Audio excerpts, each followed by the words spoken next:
Good morning dear students. BSc first year के YouTube channel में आपका स्वागत है। फर्स्ट ईयर में हम लोग डिस्कस कर रहे थे स्टीरियो केमिस्ट्री के बारे में। काफ़ी कुछ हम लोग डिस्कस कर चुके हैं स्टीरियो केमिस्ट्री के बारे में। आज हम लोग डिस्कस करते हैं इरिथ्रो एंड थ्रियो कंपाउंड्स। क्या होते हैं इरिथ्रो और threo compounds? Compounds having two different chiral or asymmetric carbon atoms are named by using prefix erythro and thrio when two same group are on the same side of chiral carbon atom in Fischer projection formula. Then it is erythros when two identical groups are on the opposite side of the chiral carbon atom in Fischer projection formula. Then it is threos. ये sugar के basis पे नाम रखा गया है।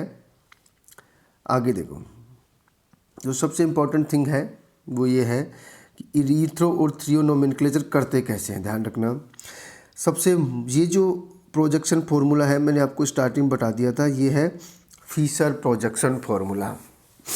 कौन सा projection formula है? Fischer projection formula. इसकी मस्ट कंडीशन ये है कि ये जो ए और ये बी ग्रुप है कभी भी सेम नहीं होना चाहिए। A must not be equal to B, otherwise इसका नाम इरिथ्रो और थ्रियो नहीं होगा। ठीक है, तो अगर ये दोनों ग्रुप सेम नहीं है और उसके बाद अगर ये दो ग्रुप सेम साइड में हैं तब इन्हें बोलते हैं इरिथ्रो आइसोमर। कौन सा आइसोमर बोलेंगे इसको? Erythro isomer. और अगर ये दोनों ग्रुप एक्स एक्स और वाई वाई एक दूसरे की अपोजिट साइड में हैं तो हम लोग इसे बोलेंगे थ्रियो आइसोमर। कौन सा आइसोमर होगा ये? Threo isomer. ठीक है, एग्जाम्पल, एक और एग्जाम्पल हम लोग देख लेते हैं। यहाँ पे देखो, अगर हम लोग इस एग्जाम्पल की बात करें तो देखो यहाँ पे CH3 और ये CH3 और दोनों ग्रुप यहाँ पे सेम साइड में। अगर हम लोग इसकी बात करें देखो, ये CH3 ये CH3 दोनों ग्रुप क्या है यहाँ पे? सेम साइड में। तो ये जो सेम साइड वाले ग्रुप होंगे इस टाइप के कंपाउंड को हम लोग बोलेंगे इरिथ्रो कंपाउंड्स। क्या बोलेंगे? Erythro compounds. आगे चलते हैं। ऐसे ही देखो, इसमें दोनों Cl अपोजिट साइड में हैं, दोनों H अपोजिट साइड में हैं, तो इसे हम लोग बोलते हैं थ्रियो कंपाउंड। क्या बोलेंगे इसे? Threo compounds. ठीक है, तो अगर इरिथ्रो और थ्रियो नोमेनक्लेचर करना है तो हम लोग जो सेम ग्रुप्स हैं उनकी लोकेशन के बेसिस पे करते हैं। अब देखते हैं मीसो कंपाउंड। क्या होते हैं meso compound? A meso compound is an achiral compound that has chiral centers. It is superimposed on its mirror image. Said it optically inactive although it contains two or more stereo centers. जैसा कि मैंने आपको starting में भी बताया था कि कोई भी मॉलिक्यूल कायरल कब होगा? जब वो प्लेन पोलराइज्ड लाइट का जो प्लेन तल है उसको रोटेट कर देगा। और उस समय मैंने बताया था आपको कि कोई भी कंपाउंड जिसमें कायरल सेंटर हो लेकिन उसमें कोई सिमेट्री एलिमेंट प्रेजेंट हो, जैसे plane of symmetry, centre of symmetry, axis of symmetry, तो वो जो मॉलिक्यूल है वो ऑप्टिकली इनएक्टिव होगा। और मीजो कंपाउंड का कहानी भी वो की वही है।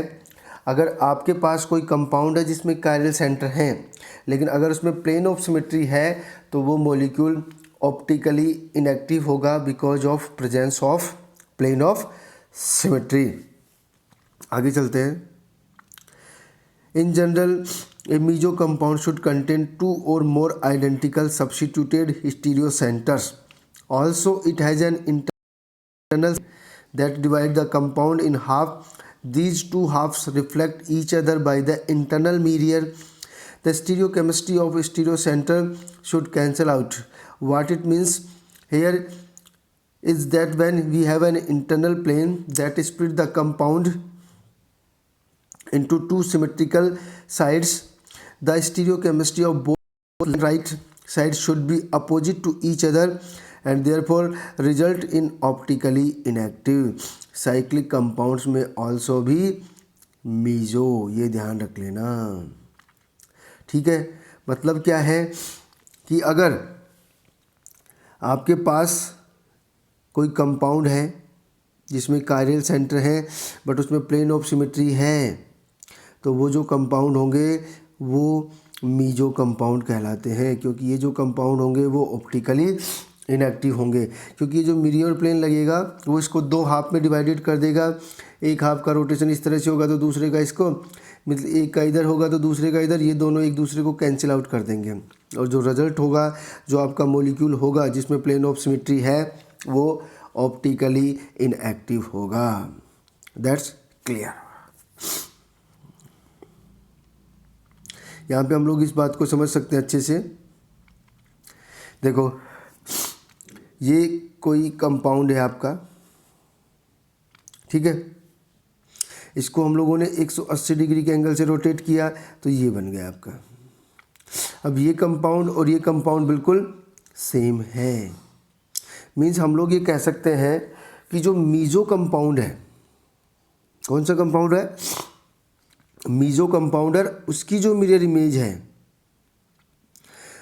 जो मीजो कंपाउंडर इसकी जो मिरर इमेज है, उस मिरर इमेज को उस ओरिजिनल मॉलिक्यूल को 180 डिग्री के एंगल से सेम प्लेन में रोटेट करने पर प्राप्त किया जा सकता है। ये ध्यान रख लेना। इसका मतलब क्या है कि जो मीजो कंपाउंड है और उसकी जो मिरर इमेज है वो दोनों बिल्कुल क्या होंगी, सेम ही मानी जाएंगी, क्योंकि उसकी मिरर इमेज को उस ओरिजिनल मॉलिक्यूल को 180 डिग्री के एंगल से रोटेट करके प्राप्त किया जा सकता है। ठीक है, तो जो मीजो कंपाउंड होगा वो ऑप्टिकली इनएक्टिव होगा, ये ध्यान रख लेना।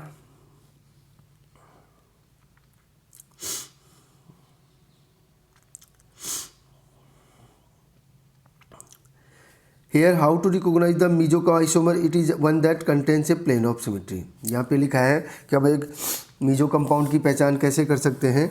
तो कोई भी कंपाउंड जिसमें प्लेन ऑफ सिमेट्री प्रेजेंट हो और उसमें कायरल सेंटर हो, तो उस कंपाउंड को हम लोग बोलेंगे मीसो आइसोमर।